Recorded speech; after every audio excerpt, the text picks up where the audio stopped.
Little Red Riding Hood. There was once a young person named Red Riding Hood who lived with her mother on the edge of a large wood. One day, her mother asked her to take a basket of fresh fruit and mineral water to her grandmother's house. Not because this was woman's work, mind you, but because the deed was generous and helped engender a feeling of community. Furthermore, her grandmother was not sick, but rather was in full physical and mental health and was fully capable of taking care of herself as a mature adult.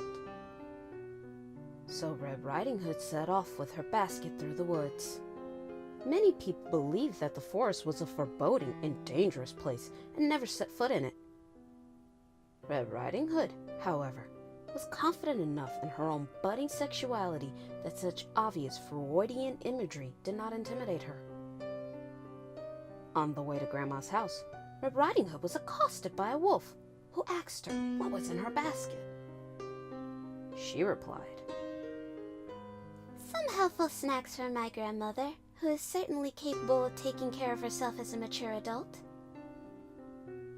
The wolf said, "You know, my dear, it isn't safe for a little girl to walk through these woods alone." Red Riding Hood said, "I find your sexist remark offensive in the extreme, but I will ignore it because of your traditional status as an outcast from society, the stress of which has caused you to develop your own entirely valid worldview. Now, if you'll excuse me, I must be on my way." Red Riding Hood walked on along the main path. But because his status outside society had freed him from slavish adherence to linear, Western-style thought, the wolf knew a quicker route to Grandma's house.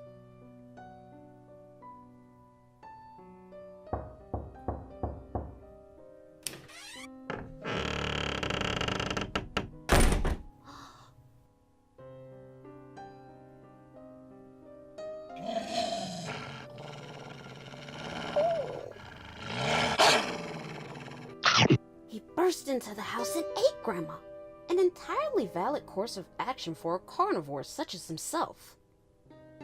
Then, unhampered by rigid, traditionalist notions of what was masculine or feminine, he put on Grandma's nightclothes and crawled into bed. Red Riding Hood entered the cottage and said, "Grandma, I have bought you some fat-free, sodium-free snacks to salute you in your role of a wise and nurturing matriarch." From the bed, the wolf said softly,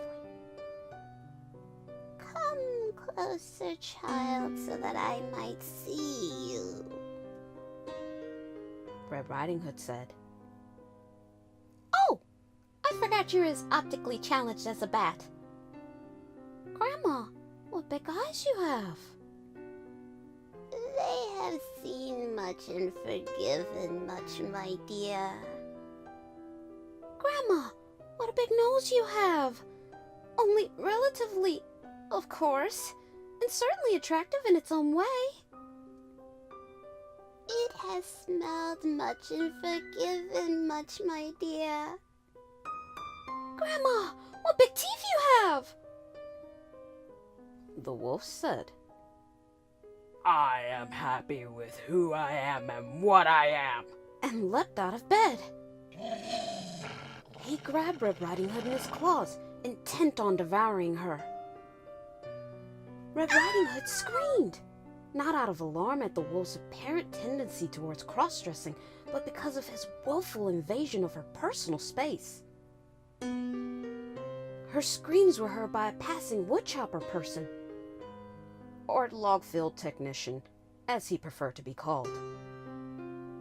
When he burst into the cottage, he saw the melee and tried to intervene. But as he raised his axe, Red Riding Hood and the wolf both stopped. "And just what do you think you're doing?" asked Red Riding Hood. The woodchopper person blinked and tried to answer, but no words came to him. "Bursting in here like a Neanderthal, trusting your weapon to do your thinking for you!" she exclaimed. "Sexist, specious, How dare you assume that women and wolves can't solve their own problems without a man's help? When she heard Red Riding Hood's impassioned speech, Grandma jumped out of the wolf's mouth, seized the woodchopper person's axe, and cut his head off. After this ordeal, Red Riding Hood, Grandma, and the wolf felt a certain commonality of purpose. They decided to set up an alternative household based on mutual respect and cooperation, and they lived together in the woods, happily ever after.